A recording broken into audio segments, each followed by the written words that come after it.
Sino din po sa inyo yung nakaramdam na ng bigat na walang pinanggagalingan, na hindi maipaliwanag? Yung okay ka naman, wala ka namang problema, pero parang may nakadagan sa dibdib mo na hindi mo maintindihan.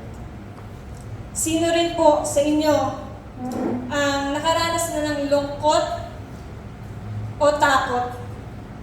Yung wala ka namang problema, okay ka naman, pero parang may bumubulong sa'yo na hindi mo kaya yan. Wala ka ng pag-asa. Meron po ba dito nun? At sino din po sa inyo yung nakakaramdam ng spiritual heaviness? Yung alam mong hindi normal, alam mong hindi physical, alam mong hindi emotional, kundi may mas malalim pang pinanggagalingan. Brothers and sisters, kung ramdam po ang mga ito, I want you to know, may ipinapakita at may gustong sabihin ng Diyos sa iyo. Amen? There is an invisible world influencing the visible world. Amen. Tayo pong mga Kristiyano ay namumuhay sa dalawang realidad. Visible at invisible. Pag sinabi po natin visible, ito po yung nakikita ng ating mga mata. Ito po ay physical. Tulad ng tao, problema, sitwasyon, pera, trabaho. Pero hindi lang po ang visible world ang kumikilos. Meron pong invisible world na malakas po makaapekto sa ating isip, emosyon, at pang-araw-araw na buhay. At mula po rito, nagmumula ang tinatawag na spiritual attack. Ayan. Nakakatakot po ba?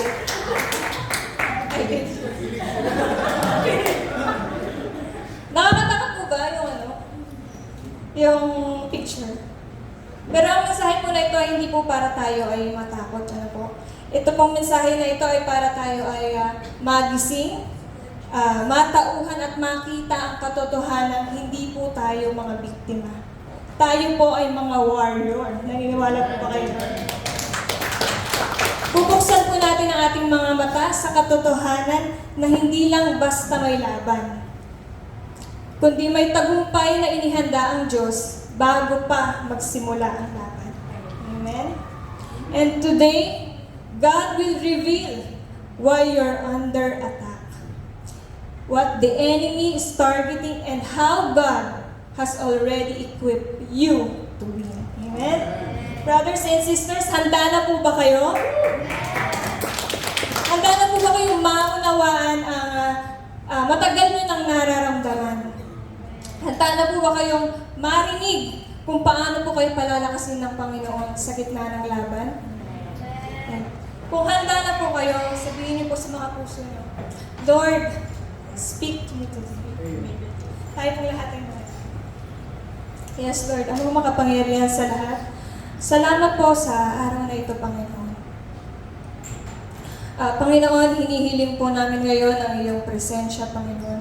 Buksan niyo po ang aming puso at isipan, Panginoon.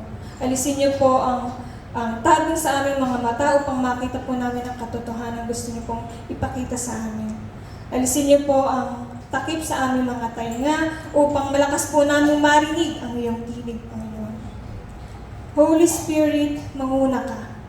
At handa mo kami sa mga salitang magpapalakas at magpapabago ng aming buhay. Kung ano man ang ginagawa ng kalaban ngayon, upang kami guluhin, upang kami lutuhin, at mawala sa focus sa iyo, Panginoon, ay winawasak namin in Jesus' mighty name. Panginoon, hinihiling po namin na ikaw lang ang makita, ikaw lang ang marinig, at ikaw lang ang maluwalhati. Sa iyo po ang papurit, pasasalamat. Ito po ang aking samad dalangin sa matamis na pangalan ni Jesus. Amen. Spiritual attack. Ano po ba yung spiritual attack? Ang spiritual attack po ay ang hindi nakikitang pagsalakay ng kaaway sa isip, emosyon, katawan, relasyon, at espiritu ng isang mananampalataya para pahinain, guluhin o ilayo siya sa Diyos. Madalas po, ito po ay tahimik, biglaan, at nakakagulat. Amen? Ayan. Ito po ang ating main verse. Basahin po natin. mula sa Efeso 6 verse 12. Sapagkat ang ating pakikipaglaban ay hindi laban sa laman at dugo, kundi laban sa mga pamunuan, laban sa mga may kapangyarihan, laban sa mga namumuno ng kadiliman sa sanlibutan ito, laban sa mga espiritual na hukbo ng kasamaan sa kalangitan. Ayan. Bibigyan ko na po kayo ng konting background po dito sa Efeso.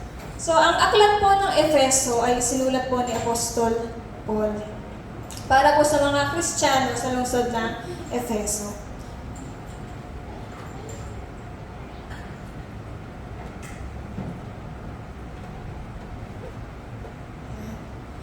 So, isa po ito sa tinatawag na prison epistle. Tama po ba yung pronunciation? Prison epistle. Kasama po ang Philippians, Colossians, at Philemon. Ang epistle po, meaning po nito ay letter, sulat, or liham. Kaya pang meaning po ng prison epistle ay letter written from prison. Liham po na isinulat ni Apostol Pablo habang po siya ay nakakulong. So, isinulat po niya ito para sa mga mananampalataya sa Efeso. Sapagkat nahihirapan po sila sa kanilang spiritual na buhay. Una po kasi malakas po ang idol worship sa kanilang lugar. Teka lang po.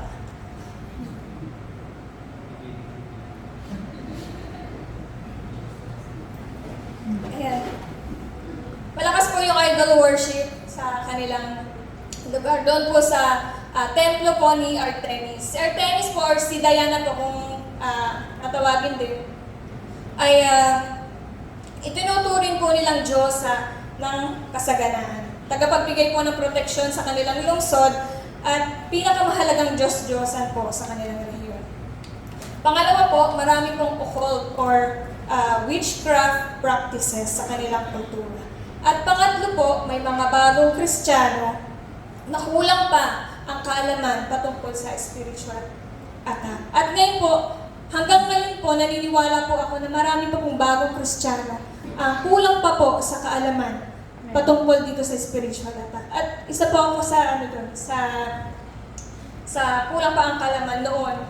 Kasi naramdaman ko na din siya noon, pero hindi ko alam na ito pala yun.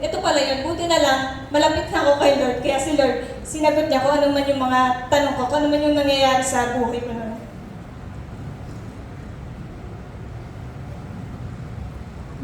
Ayan. Kaya po gusto ni Apostol Pablo na ang laban nila, o ang laban natin, ay higit pa, ipaalala na higit pa sa physical, kundi spiritual. Balikan po natin yung verse. Ang sabi po, ang ating pakikipaglaban ay hindi laban sa laman at dugo. Ibig sabihin po, hindi tao ang tunay na kaaway. Hindi po asawa, hindi po anak, hindi po churchmate, hindi po si boss, di ba? Ang nakikita mong problema ay hindi ang ugat. Hindi po yun ang root cause. Ang ugat po ay ang spiritual na puwersang kumikilos sa likod ng sitwasyon. Halimbawa po ang puppet show. Di ba po sa isang puppet show, ang puppet nakikita po natin. Pero ang kamay na nagpapagalaw sa puppet, hindi po natin nakikita. Amen? Next po na halimbawa, sino po dito nanonood ng mga telenovela? Sa isang telenovela po, nakikita po natin yung drama. Pero yung director na nagdidirect dun sa drama, hindi po natin nakikita. Amen? Ganyan din po sa spiritual attack. Nakikita mo ang tao, pero hindi mo nakikita ang espiritu sa likod ng conflict. Amen? Hindi po lahat ng problema ay physical. Hindi po lahat ng emosyon, ng sakit ay emosyonal. Hindi po lahat ng gulo ay dahil sa tao. May invisible war po na nangyayari sa ating paligid. Kaya po nagtataka tayo bakit biglang mararamdaman natin na bakit ang bigat-bigat, wala naman akong problema. Bakit kahit nagpe-pray ako parang walang lakas, di ba? Bakit tinatamaan ako ng discouragement? At ano po yung madalas nating sagot pag nangyayari po sa atin ito? Ano po madalas natin sabi? Pagod lang to? Stress lang to? Diba? Madalas po kasi binabaliwala po natin yung mga nararamdaman natin. Amen?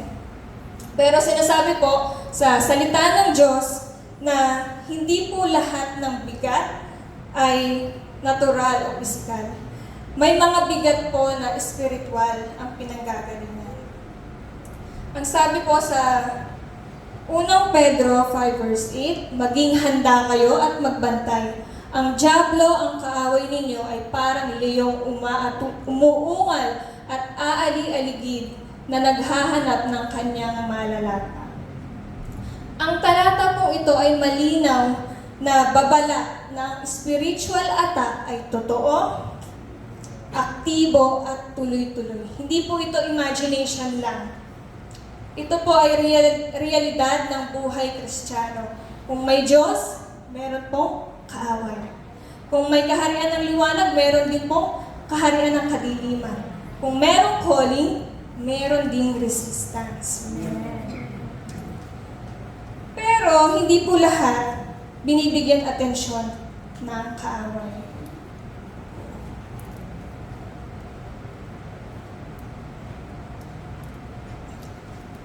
Ayan. Spiritual attacks on God's chosen. Hindi po lahat binibigyan ng atensyon ng kaaway. Dahil ang kaaway po ay hindi impulsive. Ang kaaway po ay strategy. Amen? Hindi po lahat inaatake niya. Hindi ka po niya aatakihin dahil mahina ka. Hindi ka po niya aatakihin dahil bored lang siya. Hindi ka po niya aatakihin dahil trip ka lang niya. Inaatake po niya ang mga taong may impluensya, ang mga taong may dalang future, ang mga taong may calling. Kaya kung ikaw, palaging tinatamaan ng discouragement, laging inuusig ng condemnation. Ang condemnation po, ito po yung boses na hindi nagmumula sa Panginoon. Ito yung boses na nagmumula sa kalat. At laging binabato ng doubts, hindi po ito aksidente. Ito po ay indikasyon na may halaga ang buhay mo sa plano ng Diyos. At sabi po sa Bible, ang dyablo, ang kaaway ninyo, ay parang leyong umuungal at aali-aligid na naghahanap ng kanyang malalapat. Ang leyon po, hindi po yan umaatake sa isang kawan o isang pangkat o isang grupo. Ang leyon po ay nag-aabang ng nakahiwalay o yung nag-iisa at sugatan. Ganon din po ang kaaway. Kaya kapag ikaw lumalayo sa church, umiiwas sa fellowship, mas nagiging vulnerable ka. Hindi dahil masama ka, kundi dahil nag-iisa ka. Sabi po sa Awit 133 verse 1 to 3, yan. Ang kaaway po, ang pinakaayaw niya, ang unity. Amen. Sabi po, kay gandang pagmasdan at kay gandang pakinggan, kapag ang magkakapatid ay namumuhay ng nagkakaisa. Ito'y tulad ng mamahaling pabango na ipinuhos sa ulo, tumulo sa balbas ni Aaron hanggang sa laylayan ng kanyang kasuotan. Ito'y tulad ng hamog ng bundok Hermon na bumababa sa bundok ng Zion. Doon, ipinagkaloob ng Panginoon ang pagpapala, ang buhay na walang hanggan. Ayan. Kung saan po may unity, nandoon po ang presensya ng Panginoon. Ang unity po ay kalooban ng Diyos. Ang division po o ang paghihiwalay ay taktika ng kalaban. Pero ang unity po, di ba, parang kung mapapansin nyo, no, ang hirap-hirap buuin. Amen? Kasi po ang unity, meron po yung pundasyon. Ang sabi po sa Colossus 3, verse 14, at higit sa lahat, magmahalan kayo, sapagkat ito ang nagbubuklod sa inyo sa ganap na pagkakaisa. Ang pag-ibig po ang pundasyon ng pagkakaisa. Hindi po pwedeng magkaroon ng tunay na pagkakaisa kung walang pag-ibig. Amen? Kapag may pag-ibig po, nandoon po ang katawan ni Kristo. Kapag may pag-ibig po, nababawasan po ang away at ang division. Kaya po ang utos ng ating Panginoon, maging handa kayo at magbantay. Hindi po sinabi ng Diyos na matakot kayo. Ang sabi po niya, magbantay. Dahil ang pagbabantay po ay pagiging aware, pagiging alert, pagiging rooted sa Word, at pagiging connected sa katawan ni Kristo. Ang awareness po ay protection, at ang kaalaman po ay ang ating sandata. Ang tanong, bakit po ba umaatake ang kaaway? At ano ba yung layunin niya? Bakit niya tayo inaatake?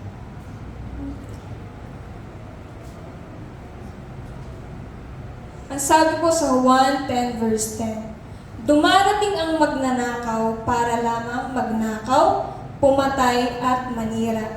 Naparito ako upang ang mga tupa ay magkaroon ng buhay na masaganang lubos. Halimbawa na lang po, no?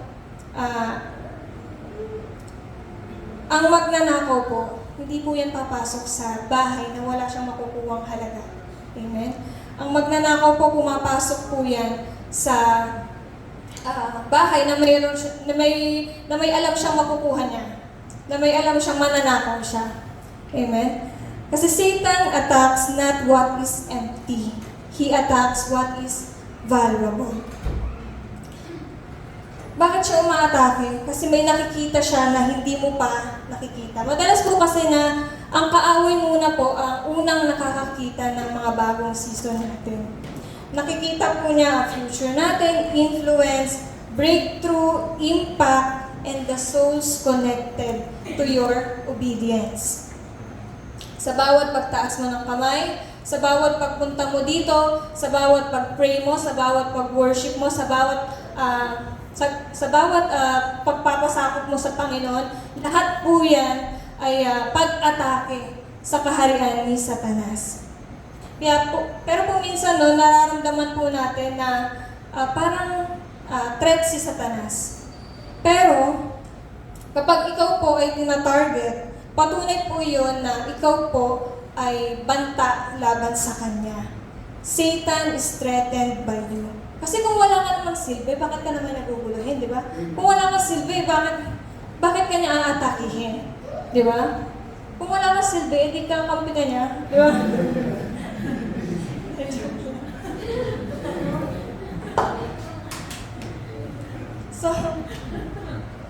So ang kaaway po, hindi po yan interesado sa comfort mo.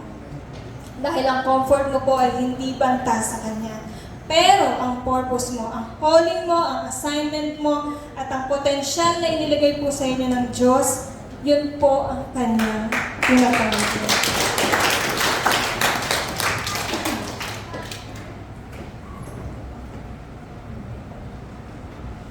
Ang sabi po, dumarating ang magnanakaw para lamang magnakaw, pumatay at manira.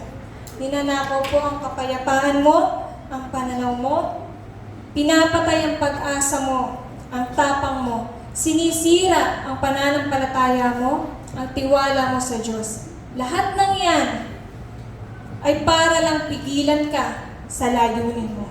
Ang kalaban, hindi niya po kailangan sirain agad ang buong buhay mo. Sapat na po sa kanya yung sirain muna ang connection mo kay Lord. Bakit? Kasi kapag nasira na ang connection mo kay Lord, humihina ang apoy mo. Naliligaw ang direksyon mo. Nawawala ang kapayapaan mo.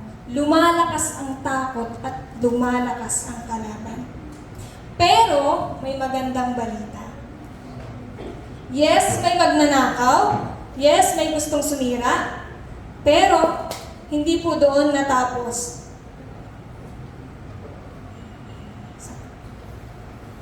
Hindi po doon natapos si Jesus. Ang sabi po niya, naparito ako upang ang mga tupa ay magkaroon ng buhay. Buhay na masaganang lubos. Ang atake po ay hindi katapusan. Madalas po ito ang simula ng dakilang plano ng Diyos. Kung ang kaaway po ay sumusubok na sirain ka, si Jesus naman po ay handang ibalik, palakasin at ituloy ang ginagawa niya sa iyo. Ang sabi po ni Jesus, kailangan nating maging handa. At ang isa sa mga kinakailangan nating malaman ay kung saan unang umaatake ang kaaway upang mabantayan po natin ito.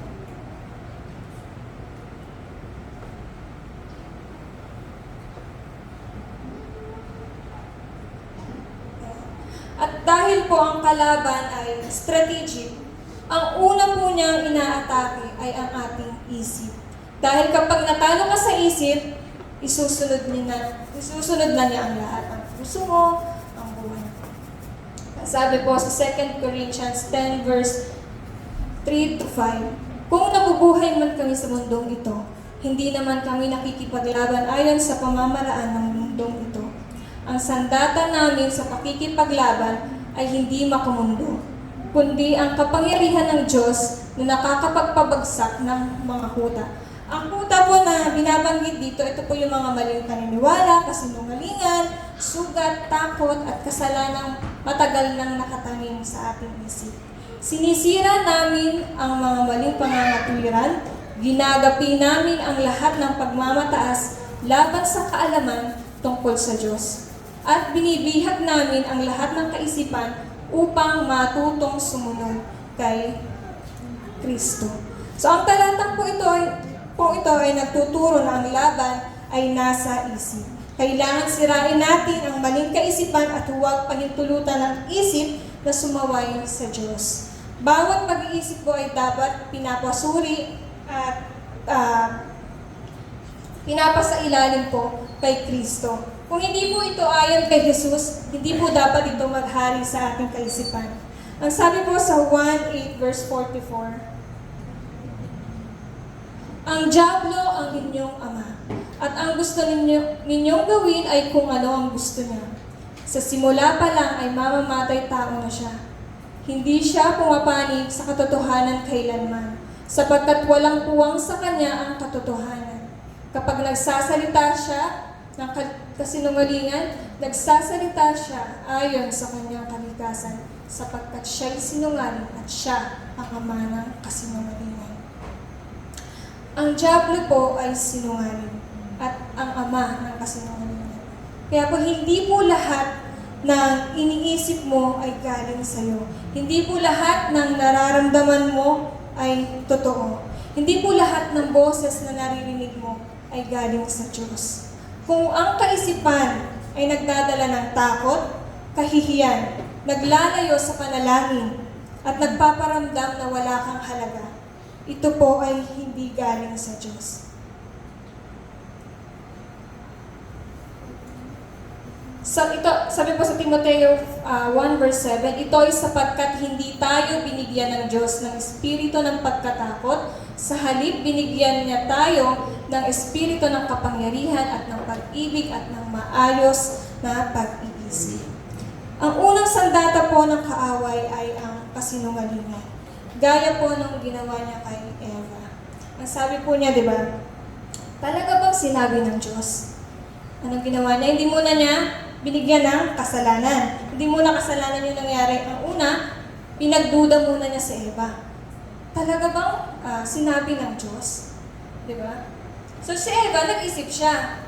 Kaya, nakaisip siya ng maling paniniwala. At ang huli, nakagawa siya ng maling desisyon. At yun nga yung kasalanan.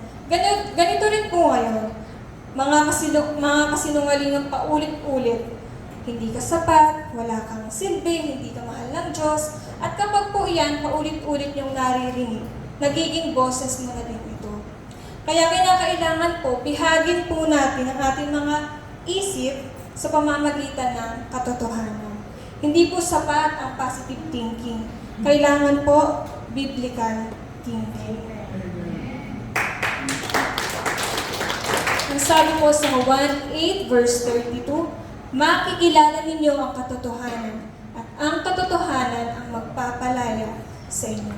Ang katotohanan po na binabanggit dito ni Jesus ay ang kanyang salita at siya po mismo.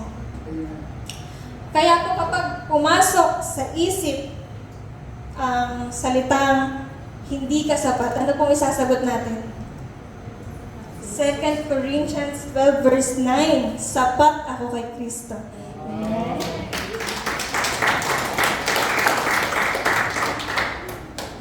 So ang katotohanan po ay nagpapalaya sa atin. At kapag dumating po ang kaaway, ang Panginoon po ang lalaban para sa atin.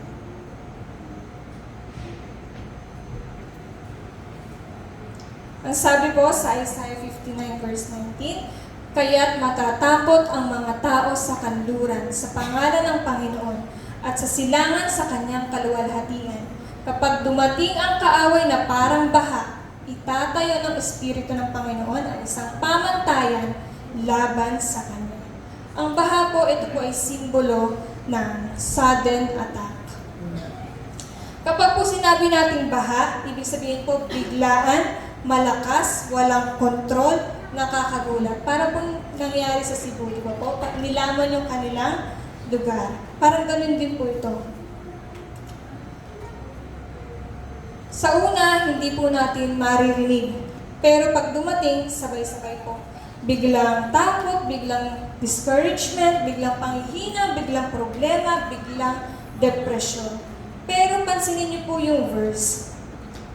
Hindi po sinabi na mawawala po yung baha. Amen?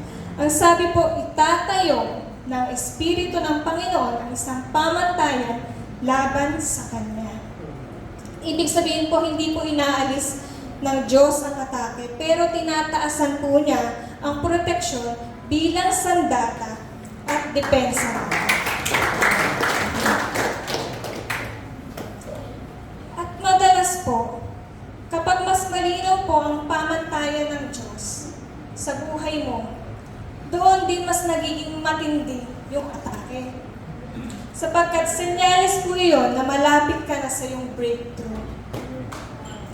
Mas nagiging matindi ang atake dahil mas nagiging desperado na po ang kaaway. Kasi parang ano na yan, last chance na yan. Katulad po nung nangyari kay Jesus sa disyerto, matatagpuan po sa Mateo 4. 40 days, 40 nights pong nag-aayuno si Jesus. Gutom, pagod, at mahina po ang laman. Pero pansinin niyo po, doon po pumasok ang kaaway. Sa pinakamarupok na sandali ni Jesus, bago magsimula ang kanyang ministeryo. Bakit? Dahil ang kaaway, alam niya na kapag hindi niya napigilan si Jesus sa simula, hindi niya na ito mapipigilan sa dulo. Parang ikaw din po, habang bago ka pa lang, habang bata ka pa lang, gusto ka na niyang sirain, gusto nang sirain ang kalaban ng buhay mo, ang pananampalataya mo. Kasi once na ikaw ay matutong manalangin, once ikaw ay matutong magbasa ng Bible, once ikaw ay matutong magpasakop sa Panginoon, hindi ka na niya mawawasa. Kasi once na matama siya, alam mo na kung kanino ka lalapit. Di ba? At ang mga attack po ay parang, before birth pains. Gaya po ng isang buntis. Yes, Ma'am Jess. Habang papalapit po ang panganganak, mas sumasakit, mas humihirap, mas lumalakas po ang contraction. Pero hindi po yung tanda ng kamatayan. Ito po ay tanda ng panganganak. Ganito rin po sa spiritual life. Kapag malapit ka na sa bagong season mo, mas masakit, mas magulo, mas mabigat, pero sa kabila ng sakit, may buhay na isisilang. May bagong buhay na isisilang. Kaya huwag po tayong mangamba kung dumating man ang atake, pagkat ang sabi po sa awit 34 verse 18, malapit ang Panginoon sa mga pusong wasak at ililigtas niya ang mga bagbag ang loob. Ibig sabihin po, kapag po tayo ay nasasaktan, nadudurog, o naghihina, hindi po tayo iniiwan ng Diyos. Sa halip, lalo pa siyang lumalapit sa atin. So, ang Diyos po ay malapit sa bagbag na loob. Kaya pinapalakas niya po tayo para po tayo ay tumayo sa laban. Sabi po sa Efeso Ephesians 6, verse 13 to 18. Kaya't gamitin ninyo ang kasuotang pandigma na mula sa Diyos. Sa gayon, makakatagal kayo sa pakikipaglaban pagdating ng araw na sumalaki ang masama. Upang pagkatapos ng labanan ay matatag pa rin kayong nakatayo. Kaya't maging handa kayo, ibigkis sa inyong baywang ang sinturong ng katotohanan at isuot sa dibdib ang baluti ng katwiran. Isuot ninyo ang sapatos ng pagiging handa sa pangangaral ng magandang balita ng kapayapaan. Lagi ninyong gawing panangga ang pananampalataya na siyang papatay sa lahat ng nagliliyab na palason ng tiyablo. Isuot ninyo ang helmet ng kaligtasan at gamitin ang tabak ng Espiritu na walang iba kundi ang salita ng Diyos. Manalangin kayo sa lahat ng pagkakataon. Humiling at sumamo sa patnubay ng Espiritu. Lagi kayong maghanda at patuloy na ipanalangin ang lahat ng hinirang ng Diyos. Napakaganda po ng verse na ito. Alam niyo po, marami pong Kristiyano alam ang verse, alam ang theology, alam ang church language, pero hubad po sa lahat. Amen. May kaalaman pero walang suot na armor. Kaya madaling masaktan, madaling madapa, at madaling umatras.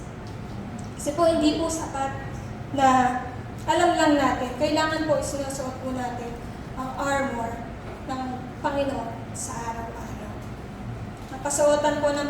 Ang kasuotang pandigma po, ang armor po, ay hindi po dekorasyon. Ito po ay protection. Alam niyo po ba nakuha to ni Apostol Pablo habang siya ay nakakulong. Kasi habang siya ay nakakulong, binabantayan po siya ng mga Roman soldiers. Araw-araw po niyang nakikita yung mga soldiers na nakasuot ng armor. Nakasuot po sila ng helmet, breastplate, belt, shield, shoes, at sword. At habang tinitingnan po niya ang mga sundalong nakasuot ng physical armor, naunawaan po niya na ang mga Kristiyano ay kailangan din po ng spiritual armor dahil po spiritual ang ating laban.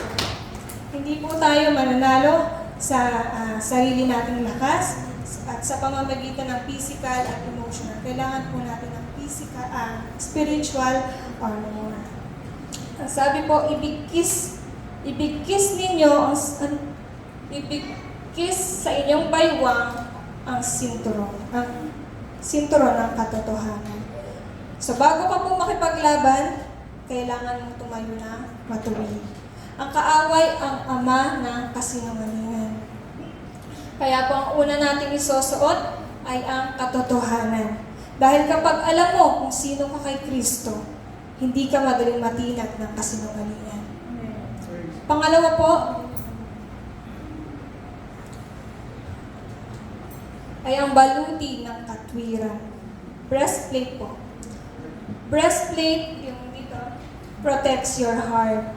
Ang dibdib mo, ang emosyon mo, ang identity mo, tinatakpan niya ni Kristo. Ito po ay panangga sa mga condemnation. Kapag wala ang breastplate mo, madali kang tatamaan ng guilt, madali kang tatamaan ng shame, madali kang tatamaan ng condemnation, madali kang tatamaan ng insecurities. Pero sabi po ng Panginoon, righteous ka. Hindi dahil perfect ka, kundi perfect si Kristo. Pangatlo po, ang sapatos ng kapayapaan. Hindi po lahat ng laban ay tinatakbuhan. May mga laban pong kailangan nating lakaran. At para po makalakad po tayo ng matatag, kailangan mong isuot ang kapayapaan ng Diyos. Ang kaaway po, gusto ka po niyang guluhin sa isip, emosyon, pamilya, relasyon, finances. Pero kapag ang kapayapaan po, meron ka sa loob, kahit magulo ang paligid mo, hindi ka matitinag. At handa kang ipahayag ang magandang balita. Pangapat po ang panangga ng pananampalataya. Sa Roman shield po, ang shield nila doon is malaki po, kayang takpan ang buong katawan. Ganon din po ang pananampalataya mo. Pinoprotektahan ka sa mga nagliliyab na palaso ng diablo. Ito po yung anxiety, doubt, fear, and temptations. Ang pananampalataya ay hindi po pag-iwas sa palaso. Ito po ay panangga laban dito. Kasi hindi po maiiwasan ang atake. Pero maiiwasan po natin ang masaktan. Panglima po ang helmet ng kaligtasan. Helmet protects our mind. Ito po ang pinaka-attack area today. Overthinking, anxiety, mental pressure, identity crisis, panic, confusion, depression. Because the enemy wants to win your mind before he wins your life. But the salvation tells your mind, you are safe, you are secure, you belong to God, you are protected. Salvation is not just forgiveness, it is a mental protection. Kapag alam mo kung sino ka kay Kristo, hindi ka madaling matitinag na kaaway. At pang-anim po ang tabak ng Espiritu, sword of the Spirit.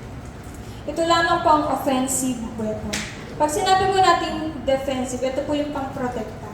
Pero pag sinabi po natin offensive, ito po yung hindi ka lang sumasalag, pero lumalaban ka pabalik. You defeat the enemy not by owning the Bible. You defeat the enemy by declaring the Bible. At si Jesus po mismo ang gumamit nito laban sa kaaway nung sinabi po niya, it is written.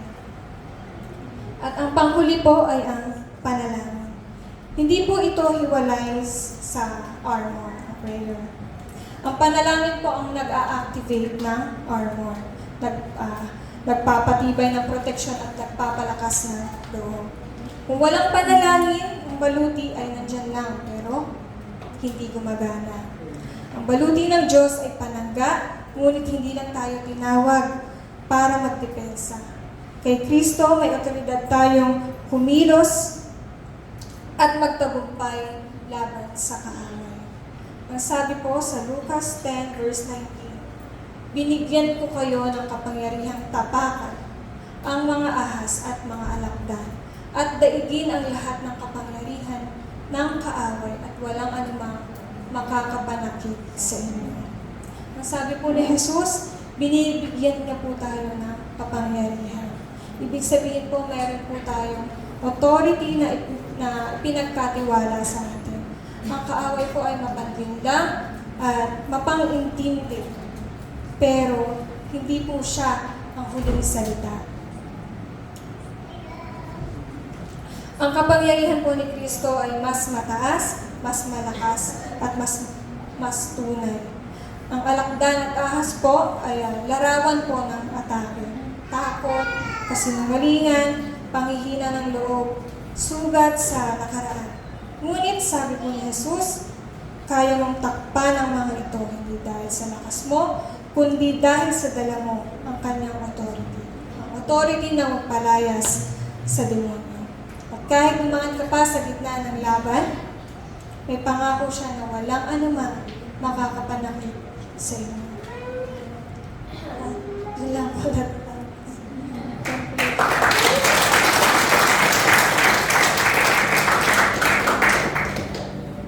Brothers and sisters, laban po na ito ay totoo.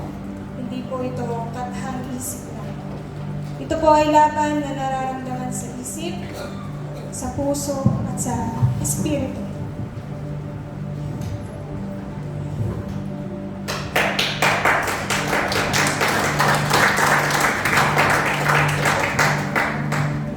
May mga gabi po na umiiyak ka ng tahimik. May mga araw na gumigising kang pagod.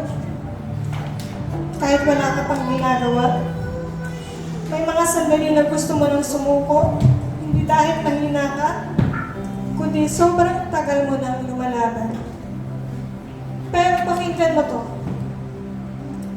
Hindi aksidente na nandito ka pa. Hindi aksidente na humihinga ka pa. Hindi aksidente na kahit sugatan nakatayo ka pa rin. Ang kaaway umaatake yan dahil may nakikitang halaga sa iyo. Umaatake siya dahil may kinabukasan kang idinisenyo ng Panginoon. Umaatake siya dahil alam niya kapag nagpatuloy ka, marami ang magbabago. Marami ang maliligtas. Marami ang mapapalaya. Oo, totoo. Ang laban na ito ay hindi laban sa laman at dugo. Ito ay laban sa kasinungalingang paulit-ulit na binubulong sa isip mo. Hindi ka sapat. O, hindi mo kaya. Sumuko ka na. Pero mas totoo po ang sinasabi ng Diyos. Akin ka. Pinili kita. Pinili kita iniwan. Kaya kahit nanginginig ang tuhod mo, tumayo ka pa rin. Kahit umiiyak ka, patuloy kang manalangin. Kahit na hindi mo naiintindihan ang nangyayari, hawakan mo pa rin ang Diyos. Dahil mas mahigpit na humahawak ang Diyos sa'yo. Isuot mo ang baluti ng Diyos, hindi lang kapag may problema, kundi araw-araw. At tandaan mo ito, kapatid. Hindi ka lumalaban para manalo. Lumalaban ka dahil panalo ka na kay Kristo. Sugat mo ngayon, hindi ang tanda ng pagkatalo. Ito ay patunay na hindi ka sumuko. At ang luha mo na hindi ka hinaan, ito ay patunay na may puso ka pa rin lumalaban. Darating ang araw na babalikan mo ang laban na ito. At masasabi mo, akala ko katapusan ko na, pero simula pa lang pala. Kaya pagpatuloy ka, huminga ka, manalig ka dahil ang Diyos na nagsimula ng mabuting gawa sa'yo, ay siya rin tatapos nito. At sa bawat laban, bawat pagsubok at bawat buha, hindi ka kailanman nag-iisa. Ang laban na ito ay mabigat, oo, pero ang Diyos na kasama mo ay mas makapangyarihan kaysa sa lahat ng kaaway. At sa huli, hindi lang tayo mananalo. Tayo ay mas magiging matatag, mas buo, at mas malapit sa Diyos kaysa natin.